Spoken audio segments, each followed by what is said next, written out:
please Subscribe. like. Okay. Oop this out, oop this out, ooh, hit it, hit it, hit it, hit it, hit it, hit it, hit it. Oop this out, ooh, hit it, hit it, hit it, hit it, hit it, hit it. Oop this out, ooh, hit it, hit it, hit it, hit it, hit it, hit it. Oop this out, ooh, hit it, hit it, hit it, hit it, hit it, hit it. Hello, my name is Kyoratile Kyokhumuditse Menwe, and this is Carefree for those who don't know, and for those who do and have subscribed. Hello, sunshine. So today I have my father, Mr. Ditebe Menwe, as today's guest. My father and I talk about a few things, and I just feel like this platform can be a good platform to put what we say, the wisdom that we share, to use, you know? So, you want to introduce yourself? My name is Tebe Menwe. As introduced, I'm the father to Kyoratile. I am a business coach. I'm also an ICT professional. So basically that's me. Period. Okay, so I'm gonna jump straight into it. We're gonna be discussing how males are perceived, how males should act, or like our thoughts on males on this segment. So my first segment is agree or disagree. Ne? Oh yes. So I'm gonna shout out a statement or say a statement, and then you're gonna tell me if you agree or not, and then we'll just like 2-3 minutes talk about why your stance is agree or why your stance is disagree. Okay. So the first one is men are selfish. Men are selfish. 3, agree or disagree? 3, 2, Agree? 1. Okay. Explain your stance. I also agree I agree. because I've been through it. I agree because I find nothing wrong with it. Okay. Because the society is almost teaching us a wrong message, in my view, that we don't have to think about ourselves, we have to think about others. But the construct is misrepresented because you find that other people are not thinking of themselves, they want other people to think about themselves. So Okay. we need to be practicing self-care. Yeah. You find people are talking about self-care. It's actually in a way saying be selfish, you know, be selfish about how you spend your time, learn how to say no to things, make sure you get your piece from the pie, you know, and you'll find that people who are accused of being selfish are people who demand what's theirs. So for me, I say men have been taught that, you know, and unfortunately women have been taught to be selfless. Yeah. So they forget about themselves, put themselves in the At the back back seat, seat, yeah. and then they expect men to do it for them. And there's just a different orientations that we have seen. So therefore I agree that men are selfish because they've been taught to be competitive, they've been taught to get their own, they've been taught over time, and that's why you find that men end up doing what suits them. And now the woman comes from and says, no, you're selfish. But Okay. is it fair? I guess it's not fair. But my question then is, isn't it bad when I feel like, yes, I do understand it's been a society's conditioning, but at the same time, I think it's bad in a sense of if it comes to a cost at someone else. But that's So now, as much as yes, I'm putting myself at the back seat.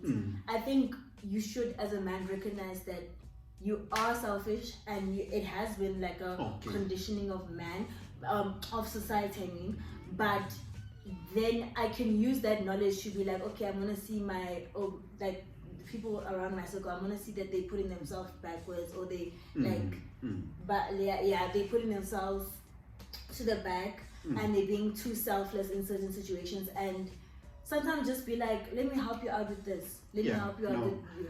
So now you're talking about contribution. Yeah. And for me, I feel like it shouldn't be at a cost of someone. Like, Yes. as much as like I'm selfish, I'm selfless as a woman, I feel like you shouldn't also take like always take. You must Yes. also like Yes. be like, you know what, I recognize that you're giving so much, but I also want to give Yes, and give also back, yeah. yes. No, I understand. Then from that perspective, we're talking about selfish from two perspectives. We're talking about taking care of self, doing for self, and then there's a different dimension that you're introducing where you are talking about taking from others. Yeah. For me, that's not selfish. That's outrage. You know, you are taking other people's energy for yourself. For me, it's a different concept. Okay. And I think maybe the constructs, maybe I was looking from a different perspective. Okay. And I believe as men, now I'm stepping now into leadership thinking. Okay. Sometimes you have to recognize the people around you. Society has got different personalities. We do have takers, we do have givers, and we do have matchers. There's actually a book on that. So you sometimes you need to understand that is a person a taker or is it a giver? Yeah. And if you are fair about it, you may look and say, oh, you know what? Let me look at the well-being of the community around me.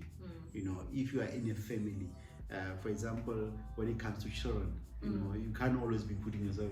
The children should be part of you, that you look after them. Yeah. If you have a partner, so like in a sense of you'll be like selfish, but for your community. In a sense, yeah. In fact, it does happen. You find that people go selfish for me, selfish for my family, selfish for my tribe, for my group, for my country. So it keeps on like going. a balance, like a healthy kind of selfish. Yeah, selfish, yeah. Okay. So that's what I'm talking about. Okay. But taking from others, for me, I don't see that as a category of selfish, but it's a category of changing. It's changing. Changing. It's changing. Yeah. Okay. The next question is. Yeah, this one is it's a pretty big one, and I know your stance on it already, but for the sake of the channel, the men have lost their identity. Agree or disagree? I agree. Yeah. Yes, I agree. Okay. Obviously, I think we did touch a bit on it last time. Yeah. I think society, in a way, especially media, especially as everyone is trying to reconstruct the idea of men, and as a result, you find that we don't know what it is to be a man. Like good examples. Yeah, and I think when we covered it last time, we spoke about that men are therefore not knowing the ideal man, to say what is a man, what is to be a man, you know, and you find that whatever men are so afraid of being wrong. When they come out, they're being told to be they're aggressive. When they get laid back, they're told they're too easygoing, you know. And that don't have that thing. That thing is. Yeah. And funny enough, we find it also in life that the bad boy theory comes. The same when you've been told to be docile, then you are being called a beta male. Yeah, not an alpha male. And there's so many aspects that comes into play, and the man wants the excitement, the bad boy, you know. At the same time, they want the consistency of this man that's already there. I think it's a concept of like like human beings have like 6 needs. So as much as you want to be like the consistency, you need consistency and adventure. One of the two parallels. So you need to learn how to like balance the two. You don't like if you too much on one side is hyper masculine. If you're too like alpha male, it's hyper masculine, and it could come at a disadvantage. But also if you're too docile. If you're too docile, you do look. I don't want to say feminine. You just you look like a pushover, and that's not someone like because like as a partner. You as a woman want someone who can stand their ground. Exactly. Yeah. And maybe to bring in another dimension is in relationships especially. You find a woman wants you to be agreeable to her. Yeah. But she wants you to be a fighter outside. But you want us to be a fighter outside. Yes, you have to. So it creates that paradox for us. You know, to say, do you want me to be this sweet little thing? No, but when you go outside, you want me to be this lion. So but I think everything comes with context. Like it's like with awareness, you can see when it's appropriate to use this type of energy. You know what type of lady that you're dealing with. So you would know that she would appreciate this, or you would actually benefit more from this, or kind of those vibes. Yeah. Interesting, but yeah, it is interesting because it goes like you find a fight with be agreeable with me, but for example, the in-laws, don't be, your sisters are doing this. Your sisters are not married. Say no, but to me, no, say yes all the time. Yeah. Okay, not all the time. We are sensible when we want to be. Yes. But I do get that point, where like your point. So, so I think maybe going back, in the identity perspective, we're just saying that we are getting so many feedback, so many information, pulling us in different directions, and telling us to be this, to be that, to be that. And ultimately, I think all you can be is yourself. Yeah. Yeah, you can be yourself. But all of the self is problematic though. Like, what it is? Remember, being yourself is also learning. Because remember, when you are going out there, you have to ask yourself, is being this giving me the results I want? Because you're going to get feedback. You can't be aggressive to others and say this is me, yet when people push back to you, you say they don't love me, they don't like me. Look at yourself, inspect yourself to say the energy I'm receiving back, is it the same energy I'm giving out? Because if you're giving certain energies out, you're gonna get the opposite of it, and it's gonna push back to you. So if you want love, give out love. You can't be better and negative and expect positive results. Okay, so the next question is not agree or disagree. It's a genuine question. What, in your opinion, is a high value man? High value man. A man of stature, like myself. Yeah, it's. I think it's subjective. Yeah, it is subjective. To a degree. Yeah. However, I see when you have found yourself as a man. Yeah. It's the beginning. Yeah. Because when you have found yourself, it makes it easier to come, firstly, comfortable in your own skin. Also have your own vision for your own life, and also be able to get the results and the accountability that I'm responsible for my life. Yeah. I'm an adult. I can't expect to be taken care of by society or anyone. Yeah. So a high value man for me will be someone who's fully engaged on who they are. Yeah. Because the results will come from there. Then when you invite others into your space, you have already found yourself. And you know what you want, you know what you need. Like a lot of complications are eradicated because you're not fighting, you're not running away from your demons. I feel like a high value woman and a high value man is literally the same thing. I feel like being a person of high value is working on yourself consistently. It's understanding who you are and not running away from your demons and trying to work out stuff. So my question is then, how do you would you know that you're ready to invite someone into a space like that? Like, because everyone is a work in progress. I believe you reach a point where you're saying, can I add value to someone else? Because I still believe that a lot of our errors is that we're not clear of what we want. So when we invite people, we invite opportunistically, in a sense that we just say, we invite the girl who said yes, not the girl that we wanted. Really? Yeah. I feel like that's more of like women. Like, I feel like this whole thing of women not shooting their shot is like we kind of accept those who approach us more than the one we actually want. But remember, from a man's perspective, I'm going to be going for that woman that I feel the probability of success is higher. But isn't that... Or I'm gonna just shoot randomly. No, I don't think I'm seeing that because what I'm seeing in the streets, it's like being a confident, Papa.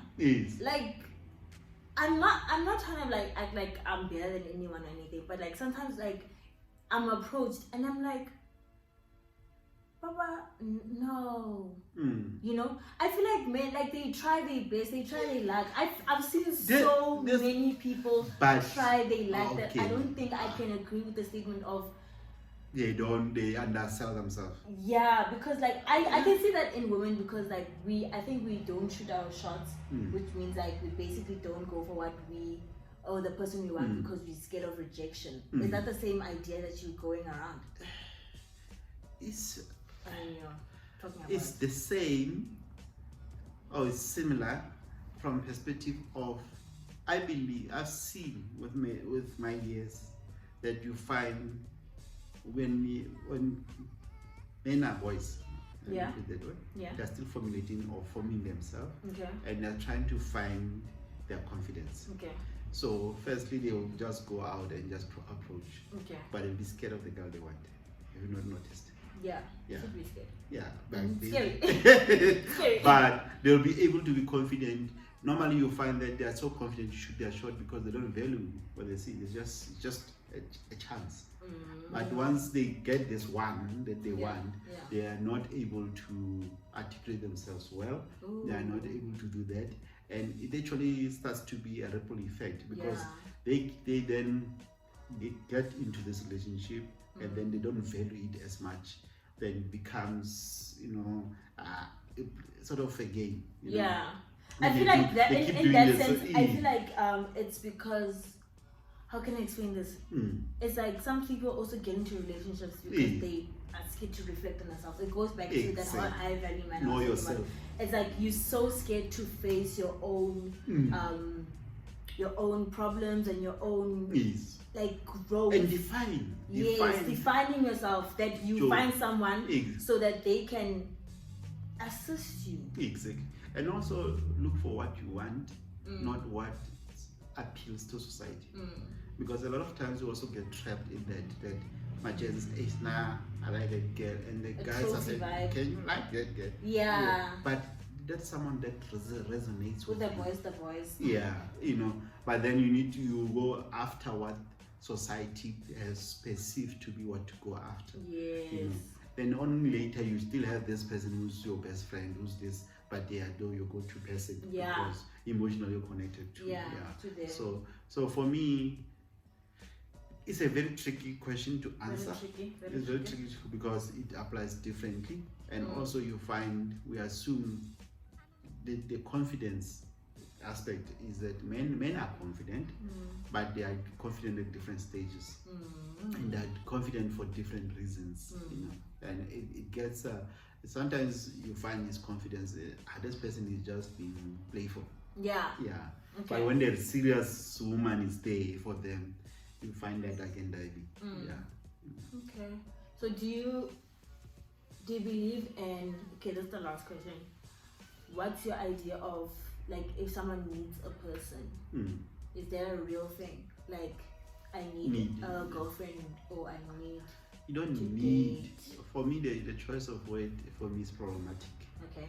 Because you should not need a person. Okay. Because that's kind of create this dependency. Yeah. But you should be able to want or invite someone into your life. Okay. So that it becomes a partnership. Yeah. And an agreement. Yeah, it's something I've been thinking of. Yeah. It should be a mutually win-win or mutually beneficial setup because. Yes, I do get it where people I fell in love, we want that I fell in love. You want the fairy tale. You want the fairy tale. I'll be your fairy tale. But when the dust settles, now you have to do the drudgery, you have to do the work in the relationship. You want someone that's gonna be there with you. Yeah. You want someone who's gonna be able to pick you up when you're down. But isn't that like going borderline into needing someone? No, because remember it's a partnership now. You need them in the fact that you have deposited in them, they have deposited in you. Now you've formed a connection, But I'm wary of saying you find someone who can't be on their own. Yeah. Because they need someone always. Yeah. You know, even when you have been so tight with somebody, for example, you should be able to come to a point where the relationship is not functional. To be able to say, you know what, it's gonna be what do you call it, time to break off. Yeah. But it's gonna be painful, but I can stand on my own. Because you find, especially abusive relationship, manipulative relationship, you find that someone realizes that you need them. It's a social need to want to be with people and to have companionship. Yes. But if you're completing yourself, like we said, you should be able to say, I can stand on my own if I need to, but I can live with others if also I want to. You know, That's interesting. Yeah. Okay, thank you, Daddy. All right. That's all for today. Thank you so much for joining me, Dad, and thank you so much for joining us. Remember to stay beautiful. Wait, I forgot to say subscribe. Please subscribe if you haven't subscribed, and please Subscribe. like. Okay. And please like the video if you like the video. Please share it if you can share it. And remember to stay beautiful, stay positive, and stay carefree.